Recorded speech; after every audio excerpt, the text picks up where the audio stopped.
So I'll tell you what, let me ask you a question in the comments down below straight away. How would you describe that match between Italy and England? Just one word. Down below, go. Leave your comment. What do you reckon? I'm going to use the word underwhelming. I'd also follow it up, if I had more words, I might say Italy, another one that got away. Are they ever going to beat England? Will they ever have a better chance than that? That was a pretty underwhelming England performance, but kind of job done. Italy outscored England 3-2, looked more dangerous when they were in attack. England looked slow, sluggish, but still had enough through the boot of George Ford, and a couple of moments where they actually strung things together good enough to get the victory. I'm Tim, this is Egg Chasers. Thank you very much for watching the channel. As you can see, I am in Cardiff currently ahead of Wales' game against Scotland, which is the final Six Nations game of the weekend, and I'll have more reaction to that match, which is about to get underway in about 20 minutes time, half an hour. I'll have more reaction to that through the afternoon, so hit subscribe on the channel, give the video a thumbs up. I've just got the Welsh speaking commentary team right in front of me there. Jamie Robertson, Reece Priestland, part of their commentary team today. And it's absolutely bouncing. The roof is on, as you can see. Gregor Townsend made a decision quite late on yesterday morning to have the roof on. I'm glad as well, because it's absolutely hammering it down. But anyway, let's get to Rome, where it was a lovely sunny day. Yeah, your comments down below. What do you think? I've used the word underwhelming about 3 times now, so I'll try and vary that a little bit. Firstly, I was a bit concerned when I saw the TV pictures to start with, because it looked like there were tons of empty seats at the Stadio Olimpico in Rome, and I'd heard how this was going to be a sellout. It must just be all the travelling England fans wanting to stay in the pubs or bars or whatever it is for as long as they possibly can, because it filled up eventually, but it wasn't there for kickoff, which is a shame, because, well, I'll say 2 things about the anthems. I love, and I always feel slightly fearful when you see Italian men crying, singing their national anthem. On the flip side, England's anthem has to change. Come on. And there's tradition, and then there's just being dull. And I wouldn't have... Oh, Josh Navidi's DJing to the crowd at the minute. I wouldn't have suggested that God Save the Queen changes while the Queen was alive, but that seemed like the perfect moment to change it to something else, because it's just tired and boring. And I'm here in Cardiff, and that... The anthems here are going to sound absolutely amazing. Anyway, we had an early penalty count against England, and things were looking ominous. Gonzalo Quesada's face, though, he did not look happy in his first game as Italian coach. He was sort of thinking, you could see from the look on his face, oh, what have I done? But they actually had some of the better part of the early play. A penalty from Tommy Allen, a try from Garbisi Jr. at the scrum half, and absolutely class try from inside their own half, and England just looked slow and sluggish in defence. And then George Ford hit back, Elliot Daly with a try. England actually looked all right when they had quick ball. It was just they did not have quick ball very often, not nearly enough. So Ethan Roots was busy as a ball carrier all day. I'll get on to him a little bit more in a bit. Massive dead ball area, caught Italy out. You'd think they'd know, like they play at that stadium enough. Oh, by the way, oh yeah, I remember. This place we play at all the time has a giant dead ball area. It caught them out a few times because England they managed to use that to good effect in a way that Italy didn't. And then, that try for Tommy Allen. What a try. Again, England, that was our first phase line-out ball, and England's defence just looked at 6s and 7s. We saw in the half-time break that advert again from Brian Habana for Sage. He's slow in the turn. Come on, that advert's had its day. And I'll tell you what, England's defence is slow in the turn, no doubt. I would also add, in terms of adverts at half-time, Lawrence Dallaglio in a towel this time on the motorway advert. He's a winner. Yeah, and adult nappy ads as well. Probably tells you a lot about where rugby's at in England just now, or in the UK.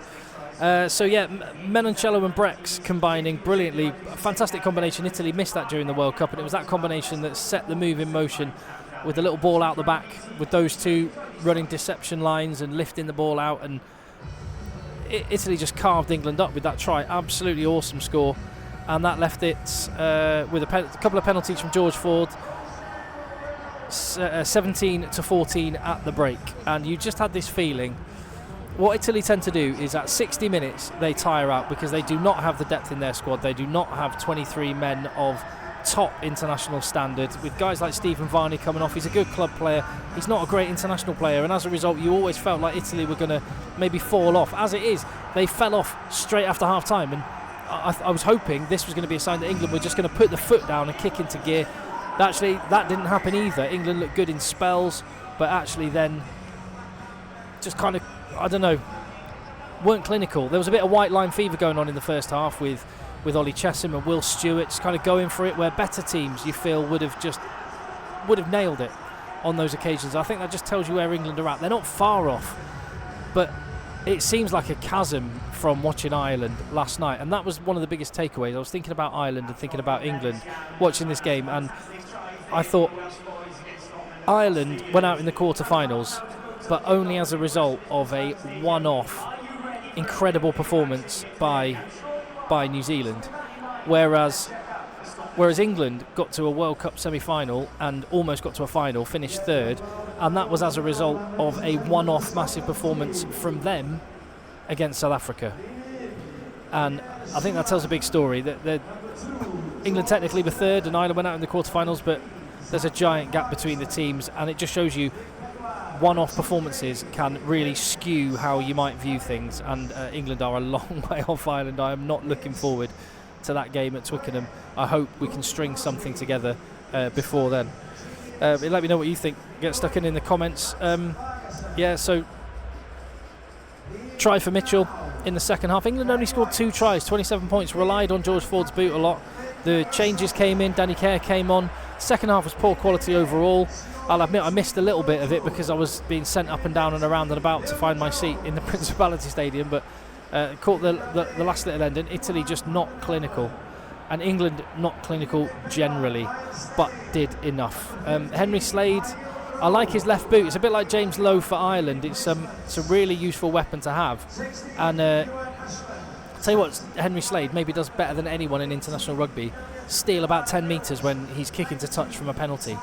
Referee makes the mark and Henry Slade just walks 10 metres forward, and I'm here for it. If the referee doesn't stop you, why not? England's defence was really, really narrow. As I said, I've already mentioned, Italy's bench is just not up to it. When they have everyone fit and everyone firing, they're a match for most teams, but an 80-minute performance seems like it's beyond them, as it was again today. As for the new boys then, let me try and find some positives for England. Ethan Roots, test match animal? Test match animal, question mark. I was always dubious about that when Eddie Jones would say the phrase test match animal. But more and more I've actually come around to thinking he might have a point. There are some guys that you put in an international jersey and they look incredible for their club and they don't quite deliver in the way that you thought they would. Alex Dombrandt would be a really good recent example from last year's Six Nations Championship. Tom Pearson, sorry. Could be another one from what we saw in the summer last year, but I would give him another chance. Whereas Ethan Roots, straight in, first game in international rugby, and he put it about. The game plan suited him. They put him in the wide channels, busting some runs like Exeter Chiefs do, and he just hit rucks all day and just carried hard. He's a big old unit, and that is very, very promising for England. He is no longer someone that Warren Gatland and Wales can select, and the same can be said for Emmanuel Faye-Waboso, who came on, and Finn Smith, who's Scotland qualified, and that's all I can say about those two. I'm delighted they got capped because they're ours now. They are Englishmen, 100% through and through, international rugby players for England and not Scotland and Wales. And we've had enough players go the other direction. I actually don't mind, even if say Faye-Waboso was a slightly cynical selection. There'll be other wingers in the Premiership thinking they deserve their shot more than him, but I'm delighted he's there, and you know what, they'll get other chances, I hope, to make their name. Fraser Dingwall, I want to give him more time. I like the look of him. He had a couple of silky moments, but it's a whole new kind of midfield to bed together, and they're going to need time. It didn't really click today. And Chandler Cunningham South, the other new name, he either sounds like he's a parliamentary district that the MPs will be trying to earn your vote for. Yeah, I'm standing in the election for Chandler Cunningham South. Or it sounds like a law firm. One or the other. Anyway, he's a big old unit as well. I think he's a little green, not quite ready for it yet. He's only the backup at Harlequins, but he's got some stuff that you can't coach. You can't coach just being massive. And I'm all for massive men being in the England rugby team. Those are some of the positives I'm trying to take. Just thought there was a lot of brain fart decisions from England, which is sort of what we've seen a lot. poor decisions, giving away penalties, brain fart calls, and that just means you relieve the pressure. You build up pressure with territory, and then you just give easy yards. And the final try, when England were going for the bonus point try themselves and ended up 100 metres up the other end, and Italy getting a bonus point try. I mean, I will credit Italy for some brilliant attack, but that is not what great teams do. Great teams tighten the screw. When they've got their foot on someone's throat, they don't let them go. And England, no, it's not. They didn't need a get out of jail free card, but it was far closer than they should have allowed it to be. So underwhelmed. I'll go back to that opening word. These are just my initial hot takes. Immediately after the game, I'll have a little bit more considered reaction video when I've had a chance to watch the game again. But I'm going to focus now with the male Welsh voice choir in full voice. I'm going to focus my attention on Wales against Scotland, which should be an absolute belter. Hit subscribe on the channel, give the video a thumbs up, and I will see you on the next one.